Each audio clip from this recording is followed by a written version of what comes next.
एक ऐसे ऋषि की कहानी जो 1000 साल तक अप्सरा के प्रेम में डूबा रहा। ये भी इंद्र की एक चाल ही थी जिसने समय रोक दिया था।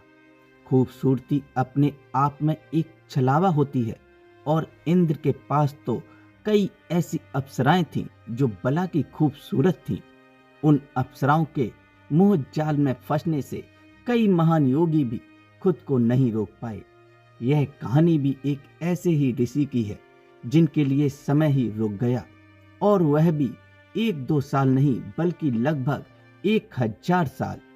एक बार ऋषियों में श्रेष्ठ ऋषि कंडू गोमती नदी के किनारे घोर तपस्या कर रहे थे।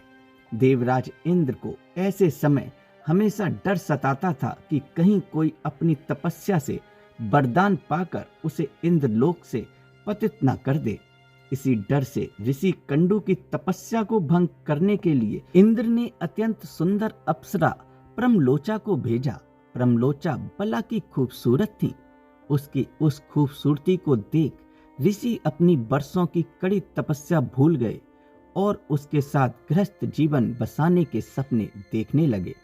वे उसकी खूबसूरती में इतना खो गए, उन्हें तो अपने समय का ध्यान न था और न ही पूजा पाठ या ध्यान का। कार्य पूरा हो जाने पर प्रमलोचा स्वर्ग जाने के लिए बेचैन होने लगी, पर ऋषि उसके मुंह में इस कदर उलझे कि उसे खुद से कहीं भी दूर नहीं जाने देते। उनके खिलाफ जाकर अप्सरा ऋषि को नाराज भी नहीं करना चाहती थी। उसे भय था कि ऋषि कहीं उसे श्राप न दे दे। अचानक एक दिन ऋषि को एहसास हुआ कि उन्होंने आज पूजा नहीं की है। वे अपनी कुटिया से निकलकर बोले, मैं पूजा करने के लिए जा रहा हूँ। इस बात पर आश्चर्यचकित होकर प्रमलोचा बोली, इतने सालों में आज आपको अचानक पूजा पाठ का ध्यान कैसे आया? इतने दिनों से तो आप गृहस्थ आश्रम में जी रहे थे। ऋषि अपनी स्थिति से अनजान होते हुए बोले, तुम तो आज सुबह से ही मेरे साथ हो, फिर मैंने कब पूजा पाठ छोड़ा? उनका यह जवाब सुनकर प्रमलोचा आश्चर्य से भर गई।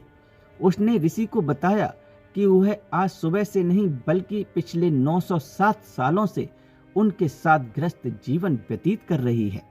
ऋषि असमंजस में पड़ गए। वो अप्सरा के मोह जाल में इस कदर फंस गए थे कि उन्हें समय के बीत जाने का एहसास ही नहीं हुआ। वास्तविक स्थिति का भान कराने के लिए प्रमलोचा ने उन्हें इंद्र की योजना के बारे में सब कुछ सच बता दिया। सारी बातें सुन ऋषि खुद को धिक्कारने लगे। जिस मोह माया को त्याग कर उन्होंने कठोर तपस्या की थी, उसी मोह ने उनके कई वर्षों को नष्ट कर दिया और उन्हें इस बात का एहसास भी नहीं था। वास्तविकता पता लगने पर ऋषि ने फिर से कठोर तपस्या आरंभ कर दी। दोस्तों, आपको यह जानकारी कैसी लगी हमें कमेंट बॉक्स में जरूर बताएं। धन्यवाद।